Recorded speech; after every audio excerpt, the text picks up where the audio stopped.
Today, I'm going to be ranking what is, in my opinion, the top 5 best first-person shooters on the Xbox 360, allowing one game per series. If you disagree with this list, hey, that is totally okay. Now, the first game on today's list, coming in at the number 5 spot, is Metro Last Light. This is certainly a one-of-a-kind game. For one, this game does have a pretty good story with a couple of endings. Now, that being said, this game is based off of a book, Metro 2033. The book is nothing like the game. I actually thought that the book was pretty boring in my opinion, and again, it is nothing like the game. There are only a couple similarities, but if you're playing this game expecting it to be like the book, you're going to be very disappointed. Now, for the game itself, it looks pretty good graphically, and this game, it does have some good horror elements to it. It's not quite a survival horror first-person shooter, so not something like Shell Shock 2, but it does definitely have some pretty solid horror elements in it that scared the crap out of me when I was in middle school. Now, this game, like I said, it has a couple of endings, a good ending and a bad ending, and the good ending is obviously the canon one. So the way you get these endings is this game allows you to take a stealthy approach or a open combat approach, and you can do lethal or non-lethal takedowns. Obviously, if you take lethal, obviously that's easier, and non-lethal is harder, but if you want to get the good ending, you have to take the non-lethal approach mostly, and you have to make good decisions. Like, you'll be faced with choices like, okay, do you want to kill this person, or do you want to let them live? And these are kind of like forks in the story, and if you let people live, that's obviously the good choice. That is needed to get the good ending. Now, the gameplay itself, again, like I said, you can take a non-lethal approach, which would be like just avoiding enemies completely, or just punching them in the nose and knocking them out. And obviously, lethal combat would be like shooting, throwing grenades, throwing knives. Now, that being said, you will have to fight monsters. No matter which approach you take with humans, you will have to fight some various monsters, and this game has some really solid combat, regardless of which way that you take, and you do have quite a bit of weapon variety. Well, let me go back. This game doesn't have a ton of weapons. It more has a ton of weapon customization. Like, you can go to a merchant and you can add a suppressor, a laser sight, extended mags, stuff like that. And you get to hold 3 guns at once, which is certainly pretty cool. And this game has some pretty big open levels that you can explore. And you can explore and find things like claymores. There are night vision goggles hidden somewhere in the game. After beating this game multiple times, I could never find them, but you'll also have to find things like air masks or air filters, because there are some places where your character simply cannot breathe, and you have to find these air masks. So there are some survival elements in this game. Metro Last Light, it's a pretty solid game, and it is a pretty lengthy title, somewhere between like 8 to 10 hours to beat, and there are like some optional side quests for you to do. Metro Last Light, if you've played it, you probably like it. Now, you can get this game pretty cheap, and it is not backwards compatible, but it did get a remaster on newer devices. I have heard that the remaster is a bit less atmospheric on the horror elements, but the remaster is overall still considered to be pretty good, but this is a great game on the 360.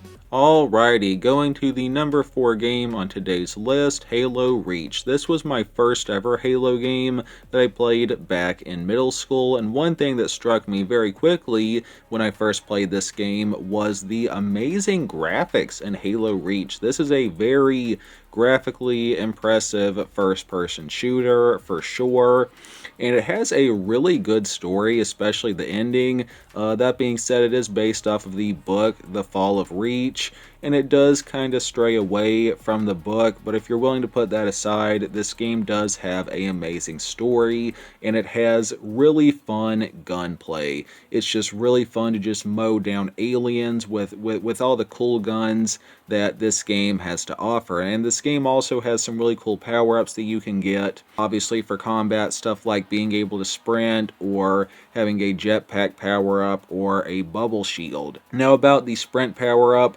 one thing that I never really liked about Halo was not being able to sprint. That just didn't really fit to me, especially when you consider that Halo Reach does have some pretty big levels that can take a little bit of time to traverse. So just being able to sprint, I personally would have preferred that. But that being said, I know that a lot of the Halo community doesn't really like how some of the newer games added sprinting, but that's just my personal opinion. Anyways, one of the things that really made Halo Reach always stand out to me so much was the firefight mode. This is basically a horde survival mode. I am a huge sucker for horde survival modes. Killing Floor, Barricade, Call of Duty Zombies. I love this kind of thing, and basically you try and survive against wave after wave of aliens.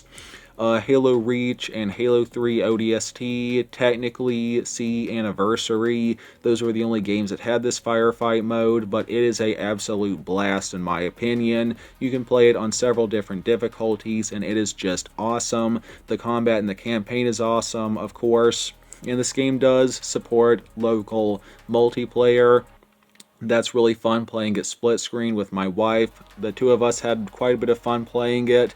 Now, unfortunately, I was never able to play this game online back in the day, and the servers have been shut down, of course, so rest in peace there. Anyways, another thing that I always really liked about Halo Reach was being able to customize your character for the campaign. You know, you can choose their gender, you can choose what kind of armor they wear, you can change the color of their armor, and this will play during cutscenes, you know, like having your customized character show up on screen during cutscenes.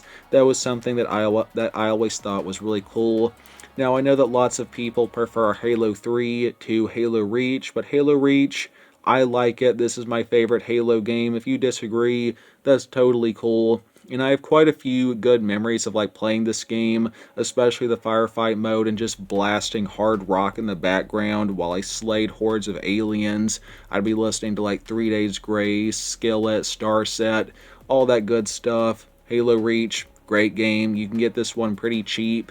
I think it is backwards compatible if you have it on disc, but you can no longer buy it. You can no longer buy the 360 version digitally.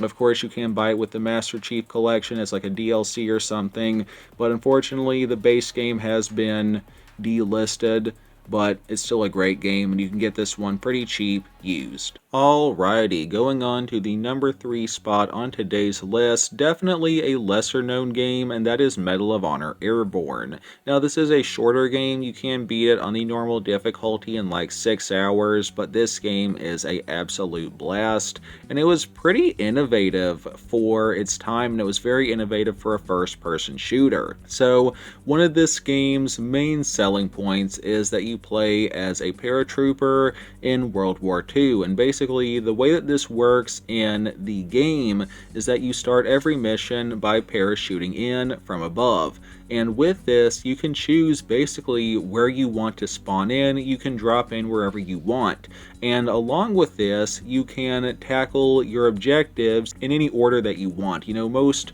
first-person shooters, they're get from point A to point B to point C to point D.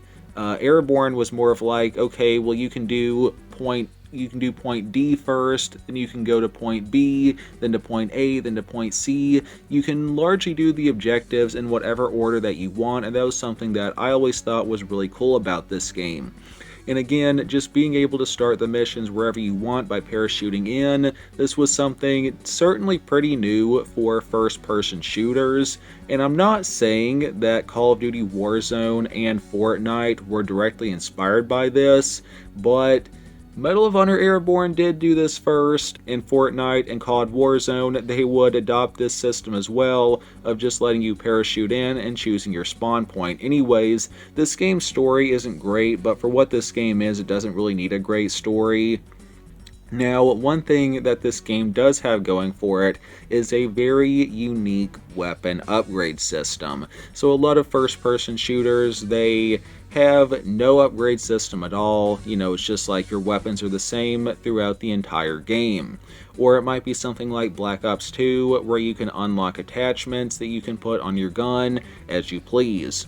Medal of Honor Airborne is a little bit different. You earn attachments basically by killing X amount of enemies, and once you've killed X amount of enemies, you get a random attachment. You don't know what it's going to be, you can't choose if you want to take it or not, but most of the time it's something pretty good, like a fast mag, an extended mag, something to reduce recoil, something like that. And I always thought that the weapon progression system in this game was really cool. And also you can choose your loadout for the levels. You can have 3 guns being a sidearm and 2 primary guns, something that was pretty innovative for the time. You know, a lot of first-person shooters, it's like, okay, you get this rifle, you get this pistol, go have fun. Medal of Honor Airborne lets you choose your weapons for the levels that you're playing, and I always thought that that was something certainly pretty cool. And another unique feature that this game has going for it is the health system. This is a very unique system that I can only think of 1 or 2 other games that have adopted it. And this is having a mix of a med pack and a regenerating health system. So basically, for those who don't know, in the original Medal of Honor, there was no regenerating health. You had to find med packs. And I guess this game kind of wanted to keep that old school health pack system while also having the regenerating health system that most first-person shooters of the era had adopted. So basically, you have 4 chunks of health, okay?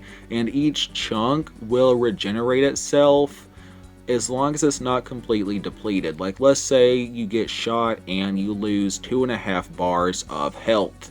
Well, that half of a bar will regenerate itself, but if you want to refill those other 2 bars, you have to find a med pack. And this was something that I think is certainly pretty cool, and it does add a fair amount of challenge to the game. And again, I can only think of like 1 or 2 other games that did this. Aliens Colonial Marines has this system. I think Aliens vs. Predator does as well with the Marine campaign. And again, this is a pretty unique HP system, and this was something that Medal of Honor Airborne certainly has that makes it stand out. Now, this game doesn't have a ton of enemy variety. I mean, obviously, it's a pretty grounded World War II game. You know, you fight your standard German enemies, your standard Italian enemies. Now, this game does throw in some juggernaut Germans with armor and machine guns. I don't know how historically accurate that is. Probably not accurate at all, but this game did need some sort of a boss enemy, and it was still a pretty grounded boss enemy, if you will. Not like on Wolfenstein 3D. It was still, you know, kind of realistic, something that could have happened. And this game has great graphics for the time. Unfortunately, the multiplayer has been shut down, but it is backwards compatible on modern consoles. It does have that going for it. And this game has a lot of cool extras and behind-the-scenes stuff that you can unlock. I always like it when games do that. Medal of Honor Airborne, it's a great game. Alrighty, moving into the number 2 spot. A lot of y'all already know what this one is going to be. Duke Nukem Forever. I love this game. I take every chance I have to talk about it. Duke Nukem Forever is amazing. It is just such a fun game. It doesn't take itself too seriously. It's just silly fun in a lot of ways of just gunning down all sorts of various aliens. And you have a lot of cool weapons. Obviously, Duke's iconic shotgun returned. You have Duke's machine gun, Duke's golden pistol, a lot of cool guns, and definitely a lot of cool enemies. You know, you have like the pig cops, the enforcers, the octobrains, all that good stuff. And of course, Duke Nukem does have some cool power-ups that you can use. It wouldn't be a Duke Nukem game without power-ups, alright? You have stuff like the Hollow Duke, which makes you invisible and distracts enemies. You have night vision glasses, all that good stuff. And this game introduced executions to the Duke Nukem series. Basically, you can stun an enemy and then you can go up to them and punch their head off to one-hit them, and this refills your HP to max instantly. And this game has a lot of really cool bosses. Now, for some reason, you can only fight bosses with explosive weapons.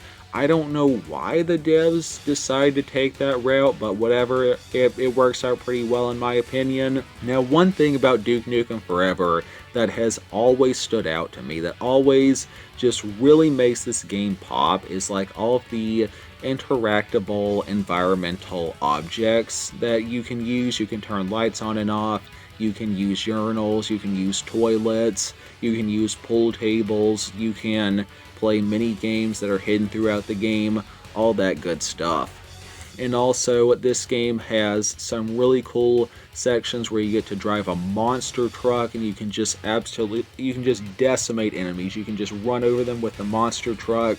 There's also this section where you play as Mini Duke driving a RC car.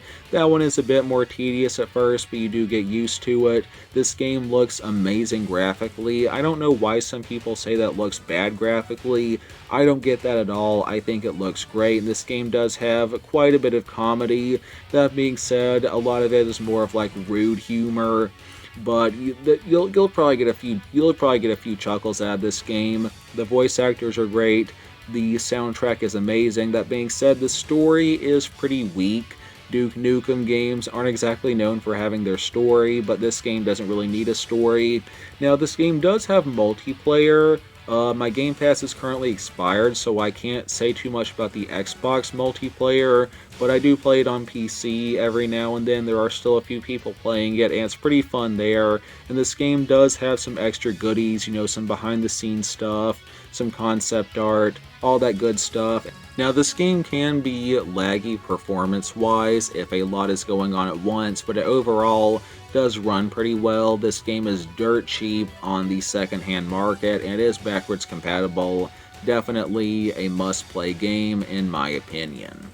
Alright, going to what is, in my opinion, the best first-person shooter on the Xbox 360. It is Call of Duty Black Ops 2. This is my second favorite game ever, after only Fallout New Vegas. I have beat this one countless times. It is a great game. It has 3 game modes: the Zombies mode, the multiplayer, and the campaign. Now, my favorite of these is the Zombies mode. It is a round-based horde survival mode, which I said earlier about Halo. I am a sucker for this kind of mode. This game has a ton of maps for you to choose from, and I really love just the way that you progress in the Zombies mode. Basically, you start off, you're pretty weak, you have a crappy pistol, a crappy knife, some crappy grenades. Now, the zombies, of course, early in the game, they're slow, they're not too dangerous, but as the game progresses, each wave has more zombies, and they're more dangerous, but you get better stuff, you get perks, you get better guns, and this game is just a absolute blast. You can play it locally offline, you can play it locally via co-op or online, and last I checked, there are a lot of people playing this online, thankfully.